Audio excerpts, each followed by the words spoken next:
for us. 9:30 this morning, it was a normal start to the day out here. About 600 students in the class here, about 50 faculty members. We don't really have a complete read yet on the layout of the school or the timeline, but we've been trying to piece it together all day long, just as investigators have, and we have some idea. So the day was getting underway, had been underway for about 30 minutes. There was a meeting happening up here involving the principal, the vice principal, a school psychologist, and several other adults in this area. Then, around 9:40, as best we can tell from witnesses, just 10 minutes later, it would appear, that's when the gunman enters the building. How did he do it? Jason Carroll just mentioned a minute ago the new security system right up here. We're not sure how he got past that or if it had been locked up at that point. We know that police looked very hard all day at a car parked here in the fire lane. It's still there, surrounded by tape, as best I can tell. The suggestion would be from this and from witnesses that, in fact, somehow the gunman did come right through the front door here into the school, and almost immediately people throughout this building reported hearing gunfire.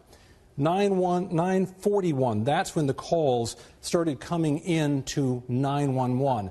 The principal, the vice principal, and the school psychologist who were in this meeting, according to witnesses, went out into the hall and went toward that gunfire to see what was happening.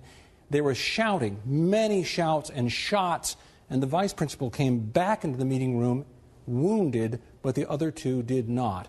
Authorities say all of the shooting happened really in a relatively short period of time, and they say the gunman did not roam around, but generally stayed in just 2 rooms and a hallway right up here. That's in fact where they ultimately found him. 9:45. Teachers were trying to protect students all throughout this school. Some students who were near the gymnasium say that they were told to hide in some closets. Some other students in other parts of the building say they were led outside to flee. It's not really clear if that happened with the teachers or later with them being helped out by some sort of law enforcement officials. But nonetheless, we know that there was a real effort throughout this school to get all of these kids into some sort of safety. This picture, by the way, from the Newtown Bee. And there was all these teachers trying to do something about it, and they didn't really know what was going on. It's also not clear at what point in this process that the gunman died.